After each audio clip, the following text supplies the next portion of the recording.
The day he walked into our house, the weather outside was unsettlingly calm. Too still for a spring morning.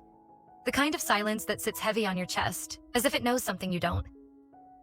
My husband had left early for the airport, muttering about traffic and missed calls, giving me the usual peck on the cheek that felt more like a ritual than affection. He'd mentioned the night before, casually, that his son from a previous marriage would be staying with us for a while. Just a couple of weeks, he had said, scrolling through his emails. He needs a place to land while he sorts out this job thing. I hadn't seen him in years. Not since his awkward teenage summers when he would visit with a mix of boredom and obligation. Now he was an adult. When I opened the door that morning and saw him standing there with a worn duffel bag slung over one shoulder and tired eyes shaded by quiet confidence, I was caught off guard. Not by his appearance, though he was striking in a way I hadn't expected, but by the unfamiliar ripple it stirred in me. He smiled politely, stepping into the hallway, and suddenly the house felt smaller. His cologne was subtle, something woody and clean, mixing with the faint scent of rain clinging to his jacket. I guided him toward the guest room, making small talk about the flight, the neighborhood, the weather. He listened more than he spoke, nodding, watching. I felt his gaze linger just a second too long when I turned my back to open the linen closet. Not inappropriate, just observant. It unsettled me, and I hated how aware I became of my posture, the curve of my hips beneath the soft fabric of my robe. The first full day passed in a blur of polite boundaries. I cooked breakfast. He offered to help clean up. We danced around each other with the careful civility of strangers forced into a domestic arrangement. But something shifted that afternoon when I returned from the garden, hands dirty from potting soil, and found him sitting on the back steps smoking a cigarette he didn't bother to finish.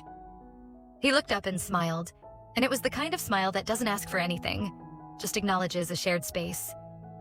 Still, I felt it too deeply. That night, I stood in front of the bathroom mirror longer than usual. I brushed my hair slower. I checked the strap of my nightgown, even though no one would see it. My husband's side of the bed was empty. He wouldn't be back until Friday. I slipped under the sheets alone, but I didn't sleep well. Not because of guilt, not even because of fear, but because my skin wouldn't settle. It tingled. It remembered too much from too little.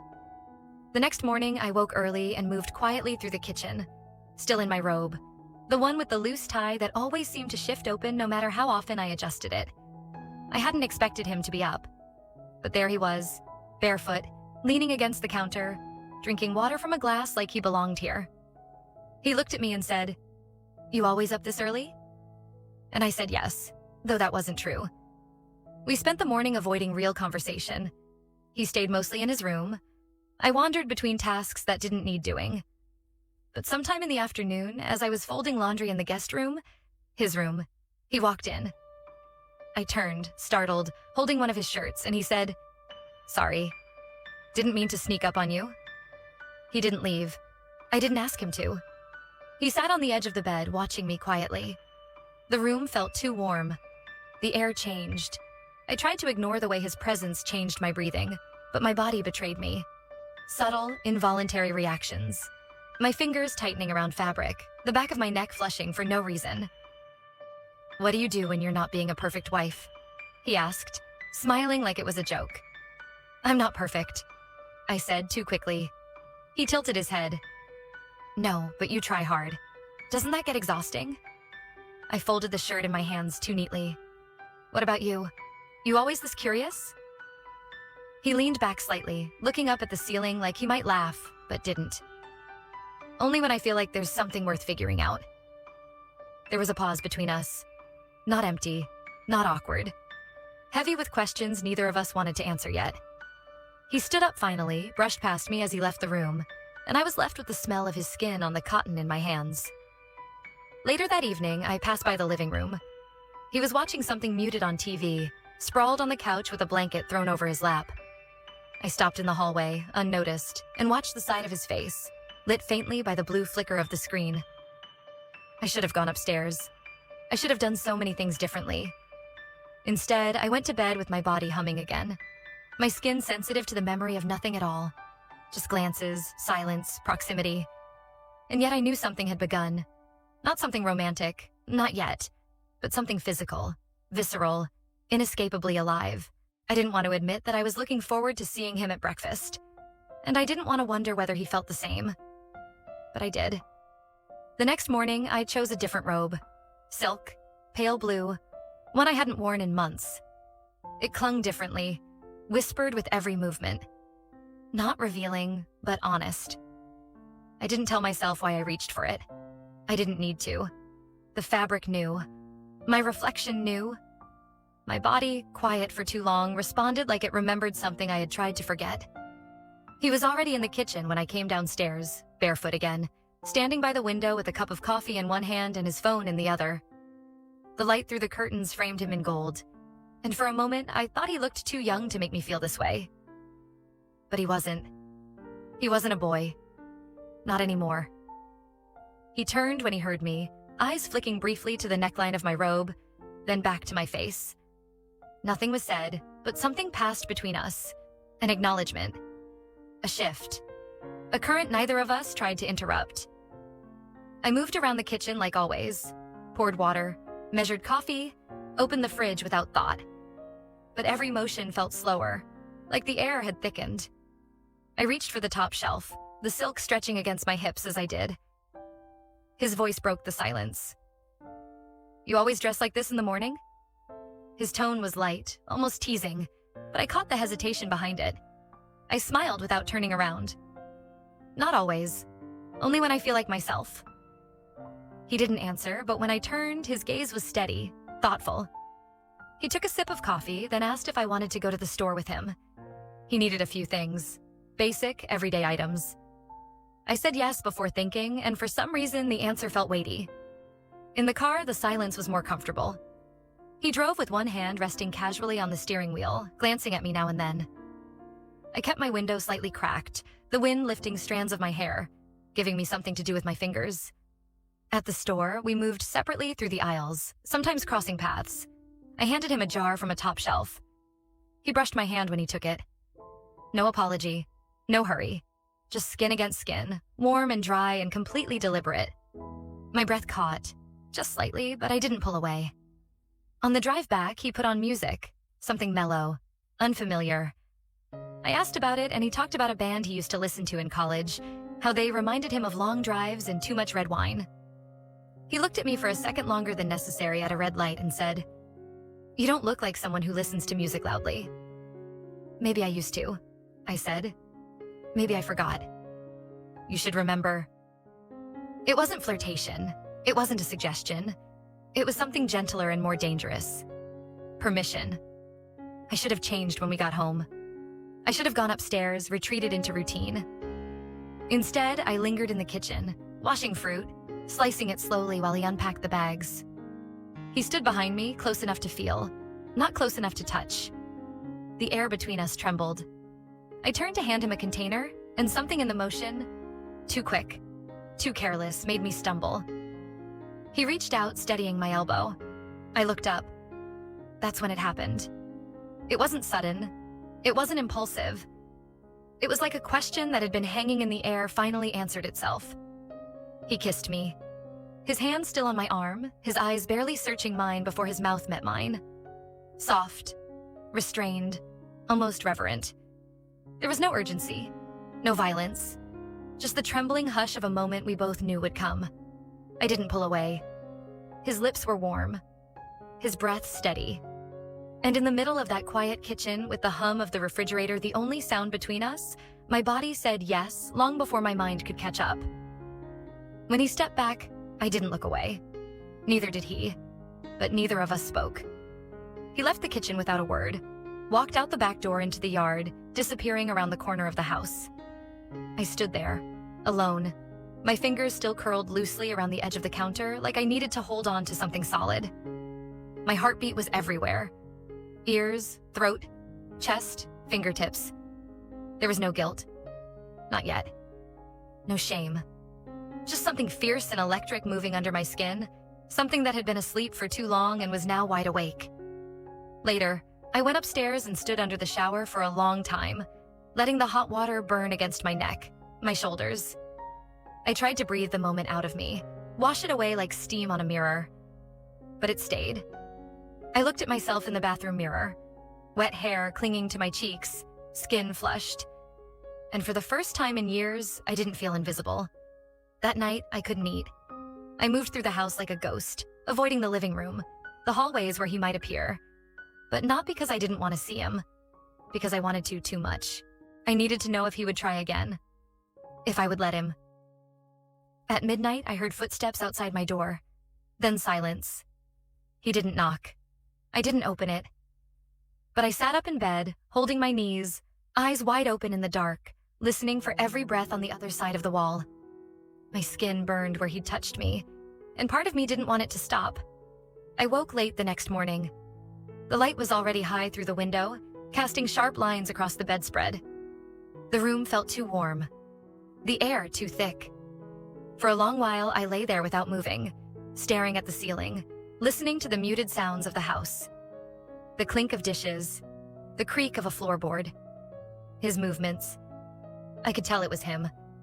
I rose slowly with a kind of practiced care, as if I were afraid of waking something fragile and sleeping inside me. I chose my clothes more deliberately that morning. A fitted blouse I rarely wore at home, soft gray trousers that clung slightly more than I was used to.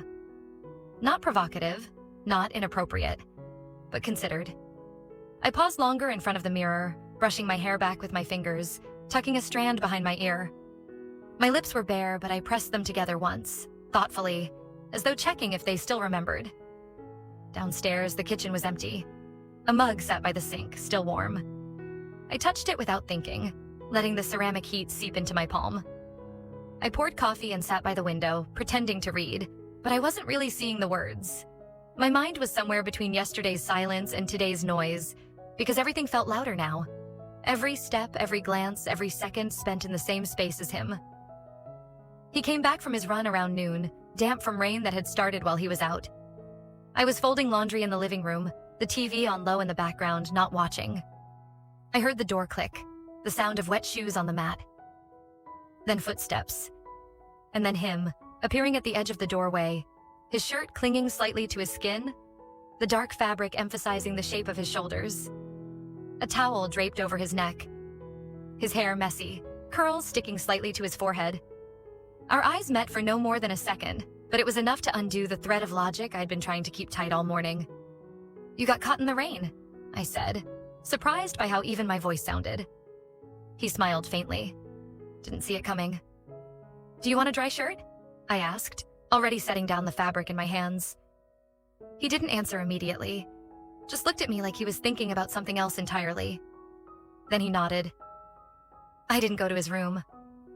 I turned down the hall and opened the linen closet, pulling one of my husband's t-shirts from the lower shelf. When I turned, he was already standing behind me, towel now slung over one shoulder, arms crossed loosely. Close. Too close. I handed him the shirt without looking up, my fingers brushing his. He took it, but didn't move. "You look different today," he said. My stomach tightened. Different how? He tilted his head slightly. "Just like you see yourself again." I wasn't sure what to say to that. He was right, and he knew he was right. I could feel it in the weight of the silence that followed. He changed in the hallway without stepping away. Just pulled the damp shirt over his head and dropped it to the floor. I kept my eyes carefully on the folded towels, on the neatly labeled shelves, on anything that wasn't the curve of his chest or the warmth of his breath just inches from mine. "I'll make tea," I said quietly, almost to myself. He didn't follow me, not immediately. But when I returned to the kitchen with 2 mugs, he was already there, leaning against the counter again, as if that was where he had always belonged. We drank in silence. The steam curled between us, softening everything. My heart didn't slow. Later that day, my husband called.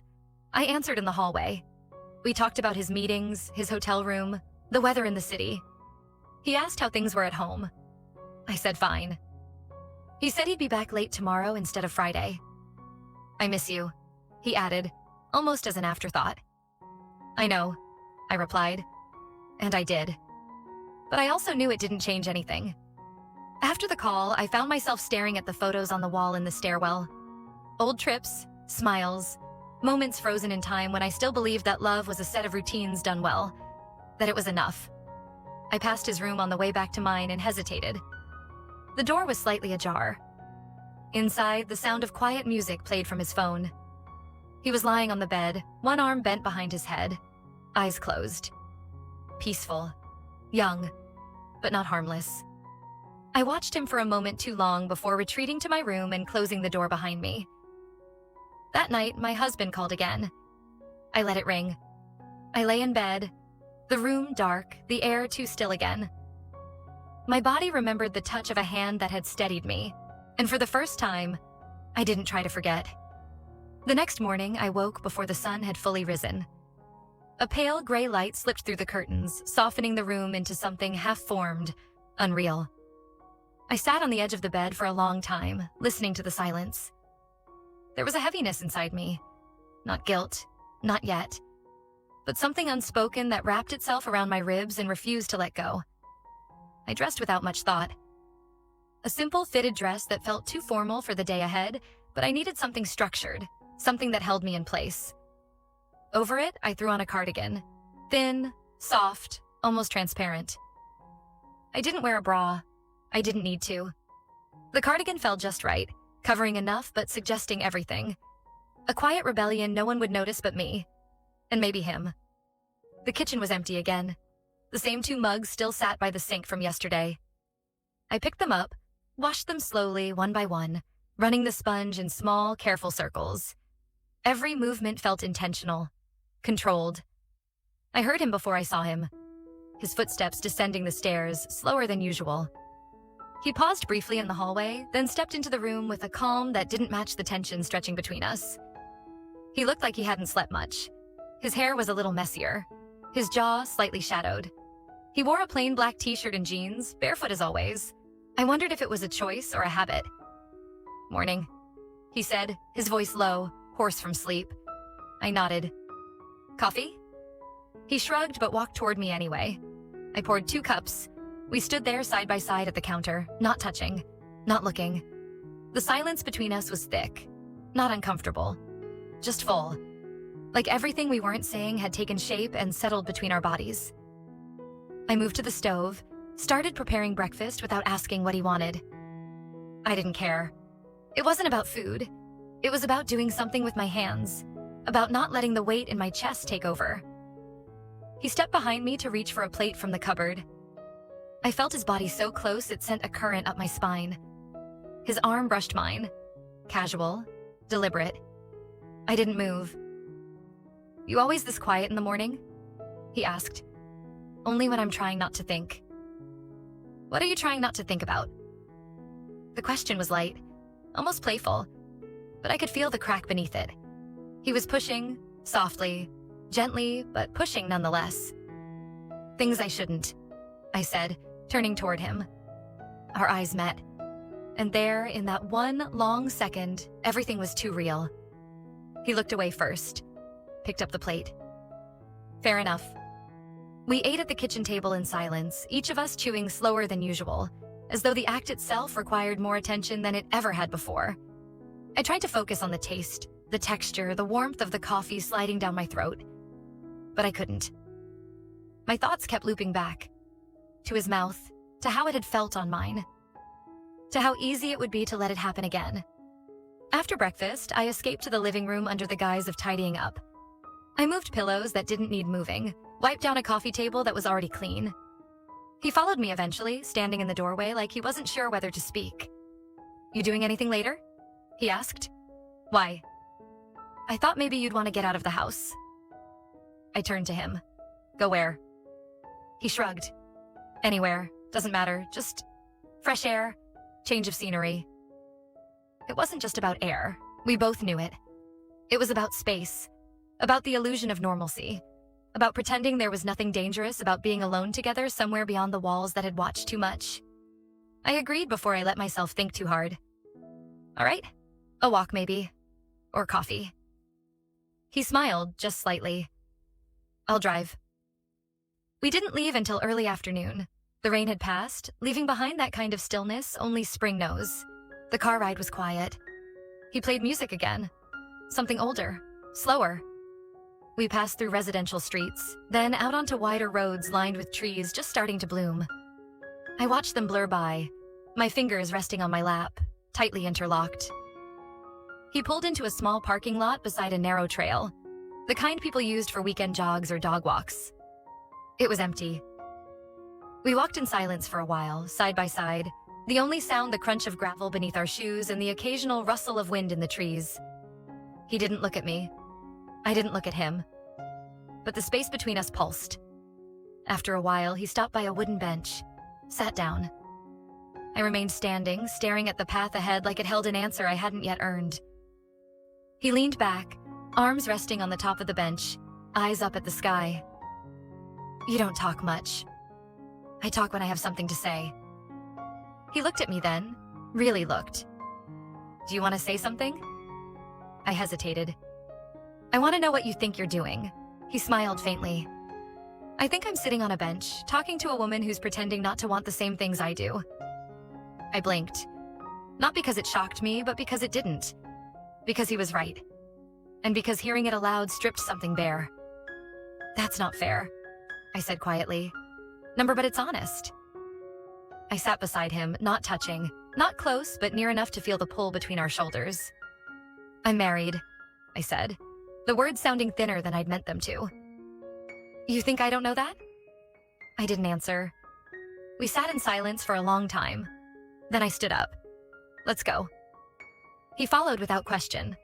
On the drive back, the silence was heavier than before. Not uncomfortable, but inevitable. We didn't speak. Didn't need to.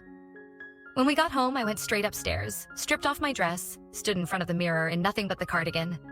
I didn't feel ashamed. I didn't feel beautiful. I felt exposed. Real. Like my skin was no longer just skin, but something raw, awake. I pulled open the drawer where I kept the lingerie I rarely wore. Not for anyone else. For myself.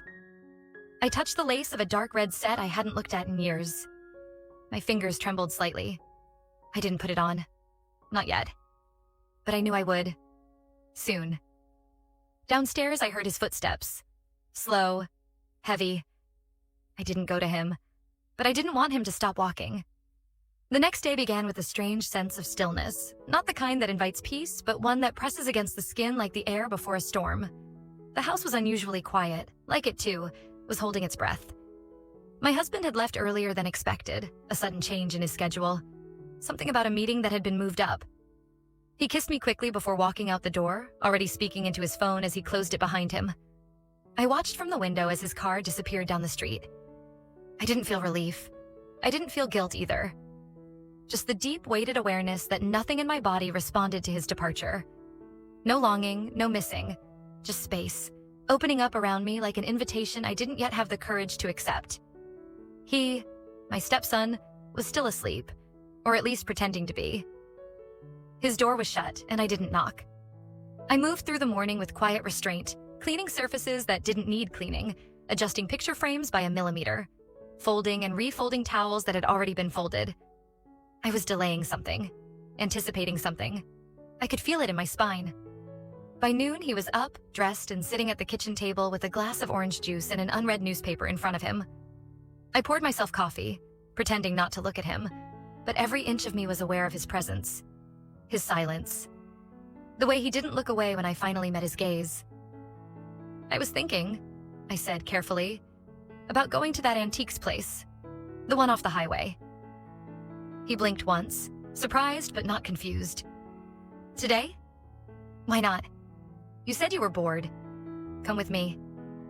A pause, then a nod. "All right." We didn't say much as we prepared. I changed into jeans and a light sweater, a soft cream color that hugged the curve of my waist. Underneath, I wore the dark red lingerie I had touched yesterday. Lace against skin, smooth, tight, unnecessary, but necessary. My little secret, resting against my body like a whispered confession. He waited for me by the car, leaning against the passenger side with a calmness I didn't trust. We didn't speak as I slid into the driver's seat. I turned on the engine, the radio, adjusted the mirrors. My hands were steady, my heart less so. The drive was long, through stretches of nothing, the kind of roads that exist outside of time. He played music from his phone, low, something acoustic and slow, matching the rhythm of the landscape passing by. "Why antiques?" he asked eventually. I shrugged. I like the way they carry stories, even the broken ones. He glanced at me. You think broken things still matter? I didn't look at him. I think sometimes they're the only ones that do. We drove another 15 minutes in silence. When we arrived, the antique store was almost empty.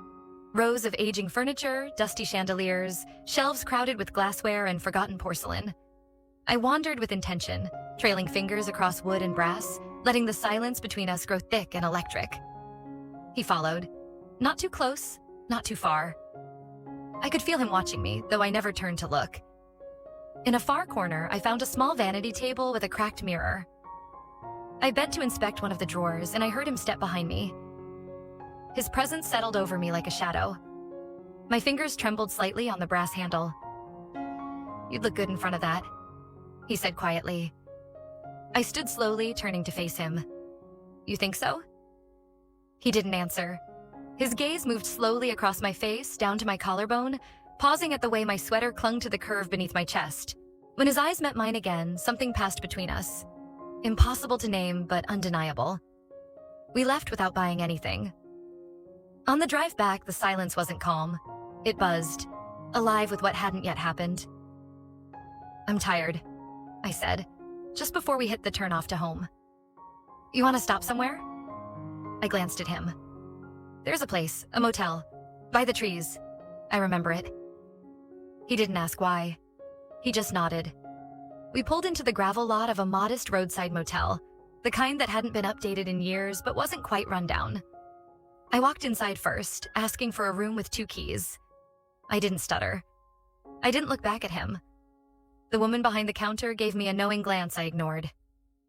Inside the room, everything felt muted. Faded curtains, beige bedspread, a hum from the ancient air conditioner in the wall. I stood near the door, holding the key in my hand, not sure whether to sit, to speak, to move. He stood in the middle of the room, still, watching me. I looked at him. Really looked. And there was nothing hesitant in his expression. No fear, just certainty. A stillness that pulled me like a tide. I'm going to shower, I said. He nodded. In the bathroom, I stood in front of the mirror again. This one had a crack across the corner, like the vanity earlier. I peeled off my sweater slowly, letting the lace beneath catch the light. My skin flushed from the inside. My pulse was fast and steady. I didn't look at my face. When I opened the door to the room again, he was sitting on the bed, not watching the TV, not on his phone. Just there. His eyes met mine. I didn't speak. He stood, walked toward me. And then, the kiss was nothing like the first. It was slower, deeper, the kind that doesn't ask permission because it already knows the answer. His hand rested on my waist, then slid to my lower back. The lace of my lingerie pressed between us, and I knew he could feel it. I wanted him to. When we finally pulled apart, he didn't say anything.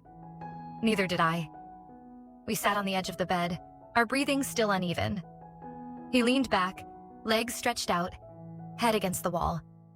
I lay beside him, fully dressed, shoulder to shoulder, not touching, but close enough to feel every movement. After a long while, he whispered, "You didn't have to bring me here." I know. Then why? I turned my head toward him, because I didn't want to pretend anymore. He closed his eyes. Neither do I. Outside, the wind picked up, rustling the cheap curtains beside the window. I stared at the ceiling, tracing the faint outline of a water stain near the light fixture. In that small, forgotten room, everything felt impossibly real. And I didn't want to leave.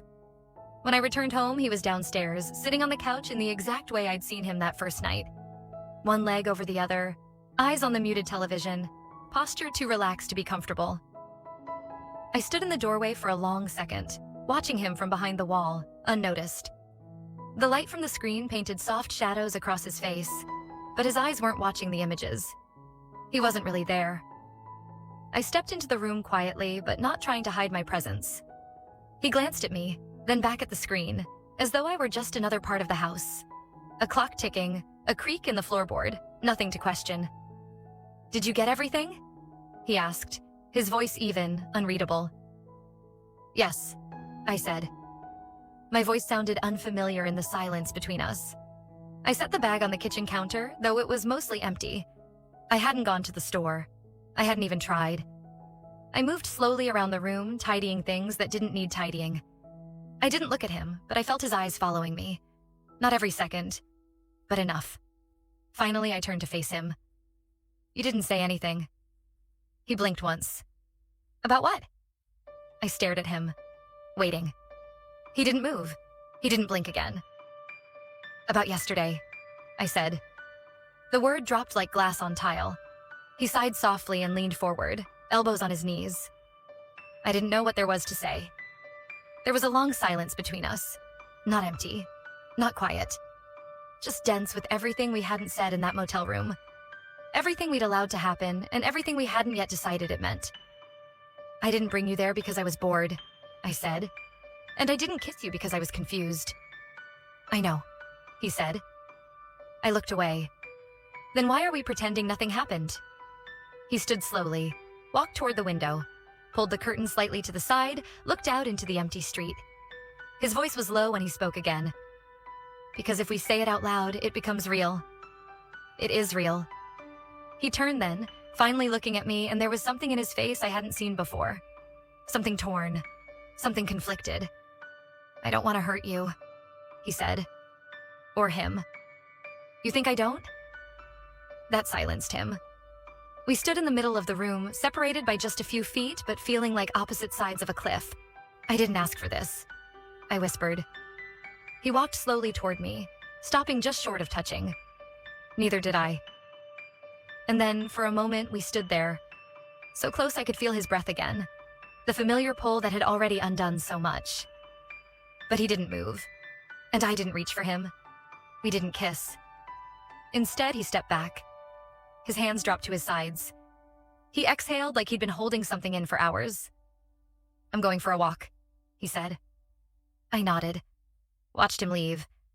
The door closed behind him with a click that felt final, but it wasn't. That night, my husband tried. He came home with wine, flowers, neither of which we ever bought without a reason. He said he missed me, touched my waist while I cooked, tried to kiss my neck like he used to. I let him. Not because I wanted to, but because part of me needed to know if anything was still there. His hands were familiar, his breath warm, his body close. But everything inside me was frozen. I didn't flinch. I didn't stop him. I didn't even close my eyes. But I felt nothing. Later in bed, I lay beside him while he slept, breathing slow and steady, one arm stretched across the sheet like he still believed we shared something intimate. I turned away from him, pulling the blanket up to my chest. Across the hall, a light was still on under the guest room door. I watched it through the crack in mine, waiting for it to go dark. It didn't, and I didn't sleep. Because now that I knew what it felt like to be seen, I couldn't go back to being invisible. The next morning, I woke to a soft gray light pressing against the window panes. My husband was already gone. He had an early client meeting, and he'd left without waking me. The indentation of his body still lingered on the mattress beside mine, the sheets warm and crumpled, but the space felt colder than usual. I reached out instinctively, fingertips brushing the fabric, and then pulled my hand away. The sensation of skin on cotton reminded me of another bed, a smaller room, a different kind of silence. I sat up slowly. My body was sore, not from effort, but from tension. Tight in the shoulders, the lower back. Muscles that had been held too long in stillness. I reached for my robe but didn't put it on. Instead, I stood in front of the mirror in just my slip, watching the way the fabric moved against my skin. I tilted my head, pulled my hair into a loose knot, then let it fall again. I didn't look for beauty. I looked for clarity. I didn't find it. Downstairs, I made tea, not coffee. I needed something quieter, something that didn't sharpen my senses any further. The house was still. There was a note on the counter from my husband. "Back late. Don't wait up." I didn't know whether I was relieved. His son, my stepson, had not yet come down. The door to his room was closed. The hallway outside, it was empty and quiet.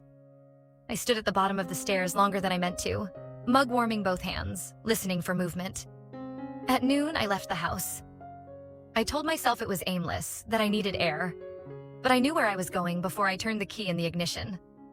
The boutique sat at the edge of a quiet shopping plaza, tucked between a florist and a tailor's shop. I had passed it 100 times before without ever stepping inside. Today, I opened the door and was greeted by the soft chime of bells and the scent of jasmine and wood polish. The saleswoman approached, smiling too brightly. I told her I was just looking. I wasn't. I ran my hands along silk, lace, fine cotton. Picked up one piece, then another, then another. My eyes caught on a dark navy slip, simple in cut, but delicate in its detail. Thin straps, barely there lace at the hem. Understated but undeniably intimate. Gift? The woman asked. I shook my head. For myself. The words surprised me. She smiled. That's even better. I left the store with a small black bag and a sharper awareness of my own reflection in the glass as I passed. I didn't go home right away. I drove to a quiet lookout point just outside town, overlooking the water. I sat on a bench and watched waves gather and collapse over and over again, dissolving at the shore. I thought about permanence, about the stories we tell ourselves when we need to survive, about the ones we abandon when survival becomes too lonely. By the time I returned home, the sun was low. The hallway was bathed in gold light. His door was open. He was sitting at the foot of his bed, elbows on his knees, eyes on the floor. He looked up when he heard me. I paused in the doorway, still holding the boutique bag in one hand, unsure of what to say. "Where were you?" he asked. I hesitated. "Out." His eyes flicked to the bag. "For him?" I didn't answer. He stood slowly, walked toward me but stopped just short of reaching. His voice was softer than I expected.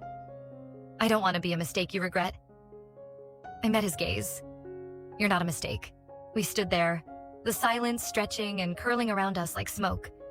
His breath deepened, and he looked at me the way someone looks at something they want but are afraid to take. My heart beat slower, but deeper, as if it were waiting for permission. Then I stepped forward. Just one step, but it closed the distance. He reached for my wrist, gently, his thumb brushing the inside where my pulse was racing. He didn't pull me closer. He didn't speak. I did. "Come to me tonight." His grip on my wrist didn't tighten, but I felt the tremor in his fingers. He nodded once. Not quickly, not urgently, just enough. I left him standing there and went to my room. I took the slip from the bag and laid it across the bed, smoothing the fabric with both hands. I showered slowly, letting the water wash away whatever had been holding me back. When I stepped out, I dried myself without rush, lotion on my arms, perfume on my neck. Not too much. I brushed my hair, put on the navy slip, watched how it clung to my body, how the thin straps made my shoulders look more exposed, how the hem caught the curve of my thighs. I didn't feel like a wife. I didn't feel like a mother. I felt like a woman who had stopped apologizing for being alive. And just as I turned toward the door, there was a knock. Quiet. Barely there. I opened it without hesitation. He stood on the other side, barefoot, wearing a plain white t-shirt and gray sweatpants. His hair was still damp. He looked at me the way a person looks when they've run out of reasons to pretend. We didn't speak. He stepped inside. The room was silent, but everything in us was already screaming. The door closed behind him with a muted click, and the sound settled into the room like something final. He stood still just inside the threshold, his gaze sweeping over me in a way that was neither hurried nor hesitant. Not lustful. Not aggressive. Just full. As if I were something he had been trying not to see clearly for too long. And now that he finally had, he didn't know what to do with the truth of it. I stood by the window, the navy slip brushing against my thighs, the fabric cool against freshly showered skin. My arms were folded across my chest, not to hide, but to hold something in. We were only a few steps apart, but it felt like a crossing. A boundary neither of us could take lightly anymore. What had once been glances and touches, suggestion and silence, now stood fully formed in front of us. I turned first. Not toward him, just slightly, enough to show I wasn't afraid. He moved then, slowly, and sat on the edge of my bed. His eyes never left mine. "This isn't going to go away," I said. "I know," he replied. His voice was low, steady. "I don't want it to." For a long moment, I said nothing. The only sound was the faint hum of the outside world. Distant cars, wind against the glass. Inside, the air was thick with anticipation and something softer beneath it. Not romance, not fantasy. Just the aching closeness of two people who had crossed an invisible line and could no longer return. "You should know," I said. "I'm not running from my life. I'm not broken. I'm not searching for an escape.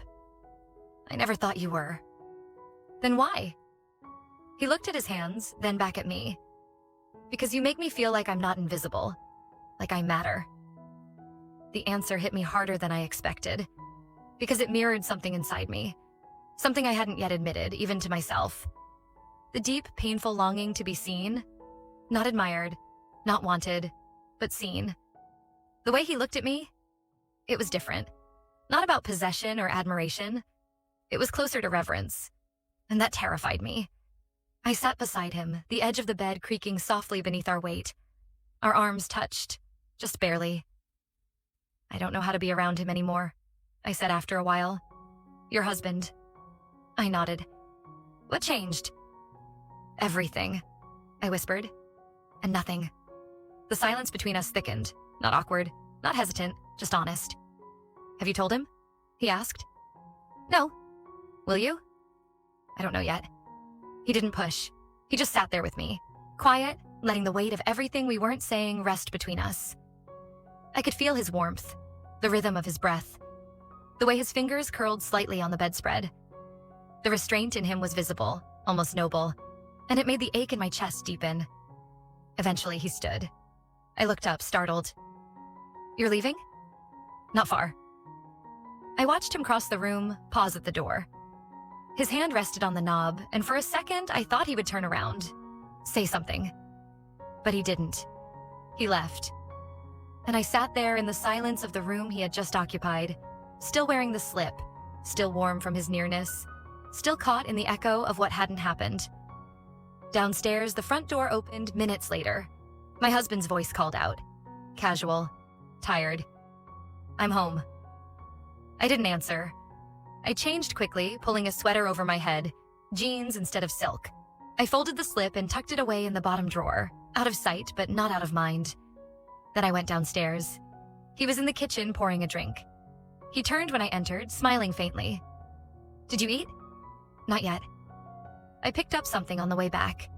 "You want a plate?" I nodded. We sat across from each other like we had 1,000 nights before, the clink of forks and glasses filling the space where words once lived. He told me about his meetings, a difficult client, some trivial detail about traffic on the freeway. I listened, or pretended to. I didn't ask about his day. I didn't tell him about mine. After dinner, he tried again. Not in words, but in touch. A hand on my back as I washed dishes, a kiss behind my ear as I dried them. He was trying, in his own way, but it was too late. His touches didn't ignite anything. They no longer found the right places. They wandered without landing, like echoes in a room that had been emptied of sound. That night, in bed, I turned away from him. Not coldly, not spitefully, just quietly. He placed a hand on my hip, pulled himself closer, and I didn't stop him. But I didn't respond either. I stared at the wall, the darkness thick, my breath steady but hollow. His arm tightened around me, searching for something that was no longer there. In the morning, he was already gone again. I made coffee for one. Across the hall, the guest room door was shut. I stood in front of it, my hand raised, knuckles almost grazing the wood. But I didn't knock. Not because I didn't want to, because I wanted to too much, and that was the most dangerous part of all. The morning moved slowly, as if time itself had grown cautious, uncertain of how to proceed. I stayed in the kitchen longer than I needed to, staring out the window while the kettle screamed itself into silence. The fog outside the glass was dense, almost theatrical, blurring the world into soft silhouettes. It matched the fog inside my head, inside my body. This sensation of not quite being anywhere, but painfully aware of everything. I didn't go upstairs. I didn't go to his door. But every part of me was there already, curled against it like breath against wood, waiting. By midday, I couldn't sit still. I showered without reason. I dressed without a plan. I chose a dress I hadn't worn in years, a loose linen piece the color of salt. It didn't hug me. It didn't announce me. It simply moved when I did, catching wind in its folds like it had something to say, something it couldn't quite form into words. I didn't wear makeup, just perfume. Something soft, warm, close to skin. I left the house. No note, no explanation. I needed the day to hold me somewhere else. Somewhere without walls I had betrayed, floors that remembered footsteps that should never have been there. I walked without direction, the city unfamiliar under the weight of what I now carried. I wandered into a small bookstore I hadn't visited in years. The owner remembered me. I pretended to remember her too. I picked up a book I didn't read, drank coffee I didn't taste, nodded politely at strangers whose faces blurred past me. And still, he was with me. In the way I noticed the shape of a man's shoulders in a passing reflection, in the memory of his breath when I leaned too close to the steam rising from my cup. Around 5, my phone buzzed. Just once. A message. From him. Are you all right? 3 words, nothing more. No demand, no accusation, just concern. I didn't answer. I turned off the screen and placed the phone face down. But my hands were trembling. When I returned home, the sun had begun to dip. The house looked calm from the outside, deceiving in its stillness. Inside, the silence was sharper. He wasn't downstairs. His door remained closed. The kitchen light was on. 2 plates set on the counter, 1 untouched. He'd waited, and then given up. I stood in the hallway for a long moment before walking upstairs. I didn't knock. I didn't open his door. Instead, I returned to my own room and packed a small overnight bag. 2 dresses, a scarf, a book, the navy slip. I didn't know where I was going. I didn't know how long I would stay.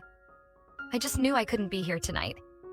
Downstairs, I left the bag by the front door and poured myself a glass of water. I sat at the kitchen table in silence until I heard movement above. His footsteps. Slow. Purposeful. He came down wearing a jacket, phone in hand, his eyes scanning the room until they landed on me. He didn't speak at first. Just stood there, watching me the way you watch something precious that's slipping through your hands. You're leaving, he said finally. I nodded. Just for a night. He stepped closer. Alone? Yes. Does he know? No. He looked at me for a long moment, then let his eyes fall to the bag by the door. Where will you go? I haven't decided. He exhaled, ran a hand through his hair. I thought, I don't know, that maybe this wasn't over. It's not. Then why are you running from it? I'm not, I said quietly. I'm making space to breathe. He stepped back as if that answer hurt more than it should have.